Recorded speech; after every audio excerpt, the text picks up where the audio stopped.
القيامة أعمى قال رب لما حشرتني أعمى وقد كنت بصيرا قال كذلك أتتك آياتنا فنسيتها وكذلك اليوم تنسى কোরআন কত মজা কোরআন কত মধুর কোরআনে মানুষের জীবনের প্রতিটি চাহিদা মেটানোর কথা আছে প্রতিটি জীবনের সব প্রশ্নের জবাব আল্লাহ কোরআনে রেখেছে আসলে আমরা চেষ্টা করি না কোরআনের মজা নেওয়া আমরা চেষ্টা করি না কোরআন পড়ার আমরা চেষ্টা করি না কোরআনের আন্তরিকতা আমার অন্তরে জাগ্রত করার কেন মহান আল্লাহ বললেন আমার আরাদা আন যিকরি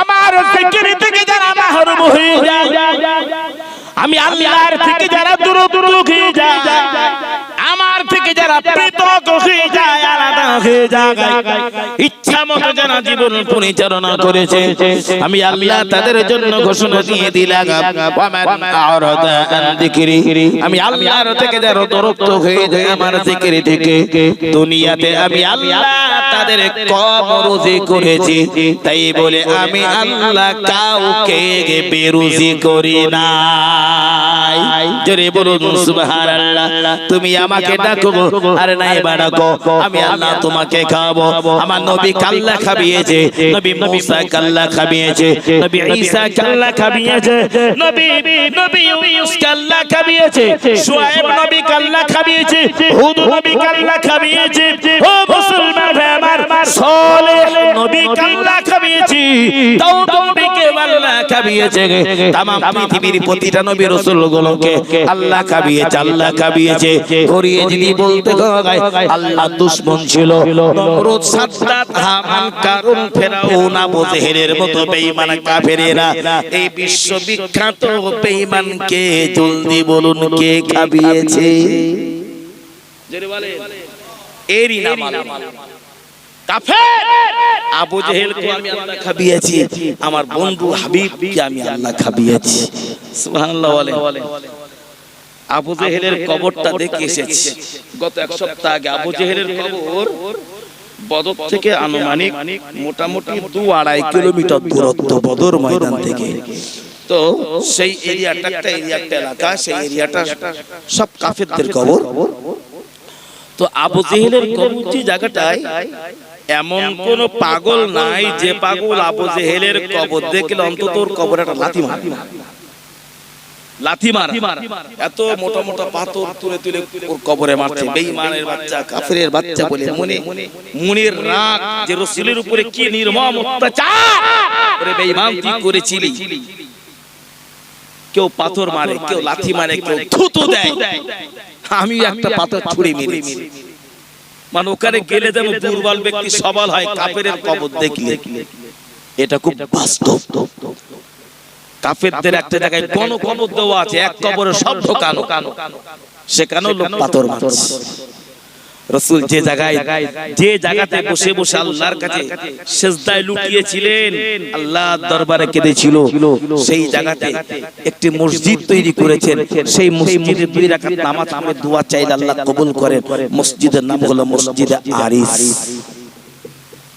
আল্লাহ সুযোগ করে দিয়েছেন ঠিক তার পাশাপাশি রাসূল দোয়া চাইলেন আল্লাহর দরবারে সাহায্য চাইলেন গায়বী মদদ চাইলেন আল্লাহ পাকের কাছে নবীর দোয়া কবুল হয়েছে রাসূলের সাহাবীরা তলোয়ার উঁচু করেছে মারার পূর্বে কোন সময় দেখা গিয়েছে বেঈমান কাফেরদের গর্দান মারার আগেই আলাদা হয়ে গিয়েছে অর্থাৎ নবীর দোয়া আল্লাহ কবুল করে আকাশ থেকে অসংখ্য রহমতের ফেরেশতা যে জায়গাতে পাঠিয়েছিল যে পাহাড়ের মাথায় সেই পাহাড়টার নাম হলো জাবালে মালাইকা ফেরেশতাদের পাহাড় টোটাল পাহাড়টা হলো বালির শুধুই বালি আর কিছু না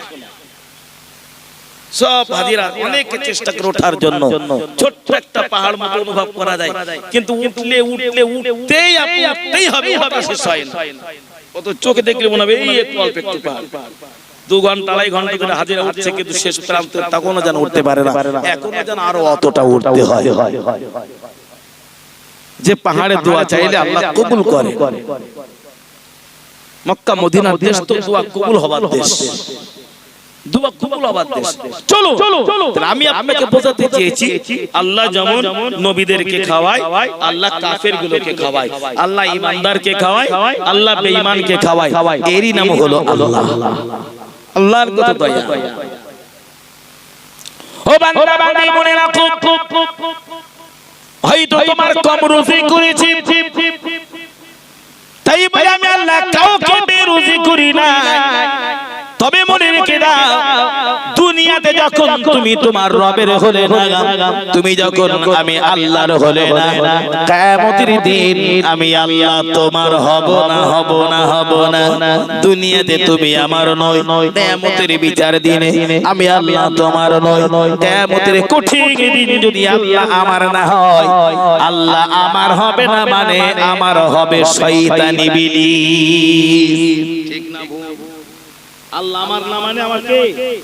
ইবলিস। আর ইবলিস যখন আমার হবে, আমার ঠিকানা কোথায়? কত বলে? আমার ঠিকানা জাহান্নাম। বাঁচার কোন পথ আর কোন রাস্তা আছে, কি উপায় আছে? ও বান্দা বান্দি বলে রাখো, দুনিয়াতে কম রুজি করেছি, এরপরও তোমাদের কাউকে আমি আল্লাহ বেরুজি করি নাই। তবে আমি আল্লাহ আবারও জানিয়ে দিলাম, ওয়া নাহশুরুহু ইয়াওমাল কিয়ামাতি আমা। কিয়ামতের কঠিন দিনেতে আমি আল্লাহ পাপীদের চোখ দুটি অন্ধ করে দিব। হাসরের ময়দান তুমি দেখতে পাবে না, জবান তাদের বোমা করব। জবানে হাসরের ময়দানে তারা কথা বলতে পারবে না। যে জবানে দুনিয়াতে কত নভেল নাটক তুমি গিয়েছো, ওই জবানে কত গালিগালাজ করেছো, অশালীন কথাবার্তা না তুমি ব্যবহার করেছো, আমি আল্লাহ সেই জবান তোমার জন্য নোংরা করব। আমি আল্লাহ জবানকে বোমা করব। আমি আল্লাহ তোমার চোখ দুটি অন্ধ করে দিব। কিয়ামতের মহা ময়দানে পাপীদের চোখ দুটি যখন অন্ধ হয়ে যাবে, জবান যখন তাদের বোমা হয়ে যাবে, মহান আল্লাহর দরবারে तमाम পাপীরা ডেকে ডেকে বলবে, আল্লাহ ও রব্বুল আলামিন, আল্লাহ ক্বালা রাব্বি লিমা হাশারাতানি আ'মা ওয়াকাদ কুনতু বাসীরা। আল্লাহ আজকের দিনে চোখ দুটি কেন অন্ধ হয়ে গেল? এই চোখে তোমার লাজ নিয়ামত দেখেছি, আসমান দেখেছি, জমিন দেখেছি, চোখ দুটি কেন আজকের দিনে অন্ধ হলো? জবান কেন বোবা হয়ে গেল? আল্লাহ জবান আজকের দিনে কেন কথা বলতে পারি না? মহান আল্লাহ বলবেন, ওরে হতভাগা বান্দা বান্দি না ফারমান আল্লাহ ভোলা দলেরা, কেন যে তোদের চোখ অন্ধ হলো, জবান কেন তোদের বোবা হলো? তোরা কি বুঝলি না? এখন কি বুঝতে পারলি না? ক্বালা কাযালিকা আতাতুকা আয়াতুনা ফানাসিতাহা ওয়া কাযালিকাল ইয়াউমা তুনসা। নাফরমান, দুনিয়াতে তোরা আমাকে ভুলেছিস, আজকের দিনে আমি আল্লাহ তোকে ভুলে গেলাম। দুনিয়ার কত নভেল নাটক তোর জবানে ছিল, তোর জবানে ছিল না আমার জিকির। আমি আল্লাহর জিকির থেকে, আমার ডাক থেকে তোর জবানকে তুই বোবা বানিয়েছিলি। আমি আল্লাহর পাওয়া রাস্তা থেকে তোর জবান, তোর চোখকে তুই অন্ধ করেছিলি। অন্য পথে, অন্যায় পথে, অপরাধের পথে, অপকর্মের পথে চোখ ব্যবহার করে আল্লাহ পাওয়ার পথে অন্ধের মতো ব্যবহার করেছিলি। তাই তোর চোখ দুটো অন্ধ করলাম, জবান বোবা করলাম। ওটা তো তোর সিদ্ধান্ত।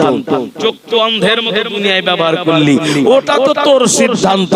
জবানটাকে বোবা করে রেখেছিলি। তাই আমি আল্লাহ তোর সিদ্ধান্ত আজকে চূড়ান্ত করে জবানকে বন্ধ করে দিয়ে চোখ দুটো অন্ধ করে দিলাম। ওয়া আন্না আযাবি হুয়াল আযাবুল আলীম। দূর হয়ে যা, আমার আযাব, আমার জাহান্নাম তোর জন্য অবধারিত, বাঁচার কোনো রাস্তা নাই। এই এতক্ষণ ধরে আমি কতগুলো বললাম, আবার বলি, কোন নানি দাদি খালা খালা ফালার গল্প বলে সময় পার করেনি, কাটাইনি। যতক্ষণ আল্লাহ বলিয়েছে, আমি কোরআনের দুটি কথা অযোগ্যতার ভিতর দিয়েও বোঝানোর চেষ্টা করেছি। আপনি বলুন, আমি আপনি আপন থেকে নিজে নিজে বিচার করে নিজেরা সিদ্ধান্ত করি আসলে ঈমানদার কে। সবাই তো আল্লাহকে ডাকলাম ঈমানদার কি, সবাই তো কলেমা পড়লাম ঈমানদার কি। ঈমানের শাখা যদি হয় 70 থেকে 77টা বা 70 থেকে 80টা, তাহলে আমি তালাশ করেছি, অনুসন্ধান করেছি কথা। আমি ঈমান আনলাম কলেমা পড়ে, নিজেকে মজবুতি করে রাখতে পারলাম কতটা। আমি কেন আজকের বিবেক দিয়ে ভাববো না, কেন ভাববো না আমি? তাই সবার কাছে দাবি নিবেদন, আল্লাহ ছাড়া আমাদের কেউ নাই। আছে কেউ? উঠতে বসতে শুতে খেতে যাই কিছু করি, চলাফেরা করতে, ইহকাল পরকাল সব কাল সব জায়গায় কিচ্ছু নাই আমাদের আল্লাহ ছাড়া। কেউ নাই, কেউ নাই। কিয়ামতের দিন যদি আল্লাহর দয়া না পাই, কেউ তো আমাকে আল্লাহর তরফ থেকে নাজাত পাইয়ে দিয়ে জান্নাতি বানাতে পারবে না। আমি যদি দুনিয়াতে আল্লাহকে না খুশি করতে পারি, রাসূলের সুপারিশ আমি পাবো না। নবীজি উম্মতে মুহাম্মাদের জন্য আল্লাহ পাকের দরবারে সুপারিশ চাইবেন, তাহলে ওই দলের দলভুক্ত হতে গেলে ও যোগ্যতা নিজেকে দুনিয়া থেকে অর্জন করতে হবে। নিজেকে কতটা নবী প্রেমিক বানাতে পারলাম, জীবনটাকে সুন্নাতে নবাবির উপরে আমি কতটুকু অটল করতে পেরেছি, আমি এটাকে একবারও ভাববো না। বিশেষ করে উল্লেখযোগ্যই বলতে হয় আমার যুবক জওয়ান ভাই যারা আছে, ম্যাক্সিমাম সব অন্যায় পথে চলছে, কঠিন পাপের পথে, খুব নোংরা পথে জীবন পরিচালনা, কোনো কাজে নাই। আমি যদি আমার পেটের ক্ষুধা নিবারণ করতে আমি যদি না খাই, অন্যজন খেলে আমার ক্ষুধা কখনো নিবারণ হয় না। অর্থাৎ নিজের ঈমান যদি নিজে না বাঁচাতে পারি, সারা দুনিয়ার হুজুর দোয়া চেয়ে বলা আমার জন্য কোনো কামিয়াবি হয় না। বুঝাসিন আমার কথা? ঈমান নিয়ে যদি কবরে যেতে পারি, আল্লাহকে রাজি খুশি করে যদি কবরে যেতে পারি, তাহলে বাপের দোয়া, মায়ের দোয়া, ভাইয়ের দোয়া, আত্মীয় স্বজনের দোয়া, প্রতিবেশীর দোয়া আল্লাহ চাইলে আমার জন্য কামিয়াবি। কিন্তু নিজে যদি পদস্খলন ঘটিয়ে কবরে যায়, সবাই দোয়া করলো আমার জন্য কোনো কামিয়াবি নাই, কোনো উপায় নাই, কোনো রাস্তা নাই। সবার কাছে দাবি অন্যায়টাকে ছেড়ে দেন, আল্লাহর পথে ফিরে আসুন। মক্কা মদিনার দেশ, যদি আল্লাহ টাকা দেন, আল্লাহর কাছে কাঁদুন, সিজদায় পড়ে কাঁদুন, তাহাজ্জুদে রক্তে কাঁদুন, রাতের অন্ধকারে কাঁদুন, চোখের পানি ঝরিয়ে, আল্লাহ নবীর দেশ একটা বার তুমি আমাকে ডেকে নাও। মক্কা মদিনার দেশ আল্লাহ তুমি একটা বার মাত্র চোখে দেখাও। মক্কা মদিনার দেশ একবার চোখে দেখে আসুন, আমাদের জীবন তৈরি হবে, আলাদা জীবন তৈরি করা যাবে। সারা জীবন যে কাবার দিকে মুখ করে আমরা নামাজ পড়েছি, কাবাতুশ শরীফাতি আল্লাহু আকবার, আমি আর আপনি যেই না কাবার সামনে দাঁড়াবো, তামাম পৃথিবী এক মুহূর্তে আমাদের ভিতর থেকে হারিয়ে যাবে। কোথায় বাবা, কোথায় মা, কোথায় ছেলে, কোথায় মেয়ে, কোথায় ভাই বোন, কিছুই স্মরণ থাকবে না। কাবা দেখার সাথে সাথে দুনিয়াটা হারিয়ে যাবে। কি আকর্ষণ আমার আল্লাহ তার কাবাতে রেখে দিয়েছে। ওখানে গেলে না, আল্লাহ তো ভ্রমণ করতে বলেছেন, কুলসিরু ফিল আরদ, তোমরা দেখো, ভ্রমণ করো, দেখো। আর আমি আল্লাহকে তোমার ভ্রমণের ভিতর দিয়ে তালাশ করো, দেখো আমি আল্লাহকে আমি কি না করতে পারি। নবীর দেশে যান, মক্কা দেখুন, মদিনা দেখুন, জাবালে সুর দেখুন, জাবালে নূর দেখুন। রাসূলুল্লাহ যখন মক্কা থেকে বিদায় নিয়ে হিজরত করেছিল মদিনায়, যেটাকে গারে হেরা বলে, জমিন থেকে ৫৫০০ ফুট উচ্চতা, পাহাড়ের একেবারে শেষ প্রান্তে গর্ত, সেই গুহা, যে গুহার ভিতরে রাসূলুল্লাহ সিদ্দিক আকবরকে নিয়ে আশ্রয় নিয়েছিল। সিদ্দিক আকবর কে আশ্রয় নিয়েছিল। কি কঠিন জায়গা, রাসূল কিভাবে সে জায়গায় পৌঁছেছিল, একটা বাচ্চাকে দেখে আসুন, অন্তর পেটে পানি আসবে। জাবালে নূর, যেটাকে বলা হয় কোরআন নাজিলের পাহাড়, যে পাহাড় আল্লাহ কোরআন নাজিল করেছিলেন রাসূলুল্লাহর উপরে, জমিন থেকে ৩৫০০ ফুট উপরে, কতটা কষ্ট করে উঠতে হয়। সেদিন রাসূল কতটা কষ্ট করে উঠেছিল। আজকের এত স্বস্তির রাস্তা থাকতে যদি আমাদের এত কষ্ট হয়, শুধুই চলবে চোখ দিয়ে পানি বইয়ে বইয়ে আসবে আর পড়বে। অর্থ অনর্থের কারণ, অর্থ চিরস্থায়ী নয়, অর্থ ক্ষণস্থায়ী। আজকের টাকা আছে, আমি আগামীকাল না থাকতে পারে, অন্তত চোখটাকে শীতল করে নেন আল্লাহর কাবাকে দেখে, কলিজাকে ঠান্ডা করে নেন সোনার হাবিবের সবুজ গম্বুজ দেখে, কলিজাকে ঠান্ডা করুন। আজকের মসজিদে মানুষগুলো, ইমাম মুয়াজ্জিন সাহেব আযান দিচ্ছে, হাইয়া আলাস সালাহ হাইয়া আলাল ফালাহ, মুয়াজ্জিন আযান দিচ্ছে আস-সালাতু খায়রুম মিনান নাওম, তারপরেও মানুষ নামাজে খুব একটা পাওয়া যায় না। মদিনার মসজিদে নববীতে নামাজ পড়ার জন্য কারোর ডাকতে হয় না। ফজরের নামাজ পড়ার জন্য আমরা রাত 2টোয় যেতাম, যে বসে থাকতাম, জামাত হবে 5:45, পৌনে 6টায় জামাত, আর কাতারে বসতাম রাত 2টোয়। এত রাত্রে যেতাম, যদি একটু রাসূলের মাজারের কাছাকাছি বসতে পারি, মনটা বড় আশা।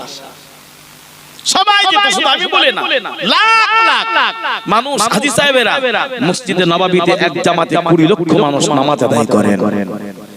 মদিনার মসজিদ, মসজিদে নববী একবার দেখলে কলিজা ঠান্ডা হয়ে যায়, যে মসজিদে নববী রাসূলুল্লাহ নিজ হাতে বানিয়েছিলেন, নবীর মসজিদ, মসজিদে নববী।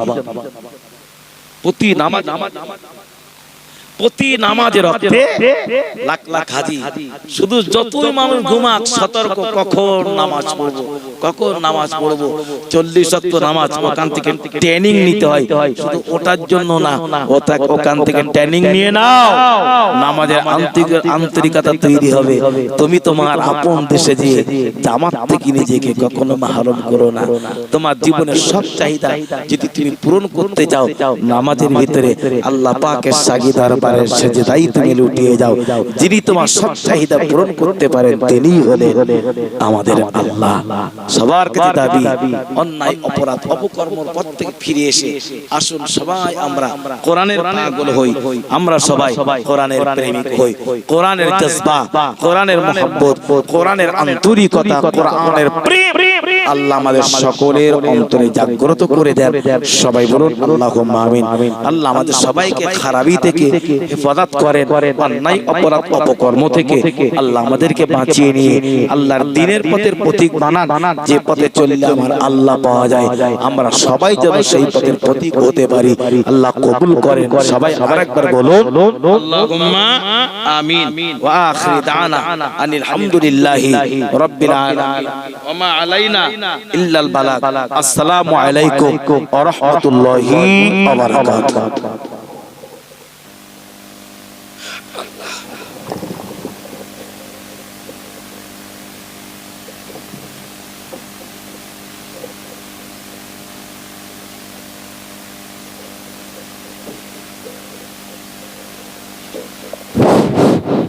ভাই এনেই ছিলেন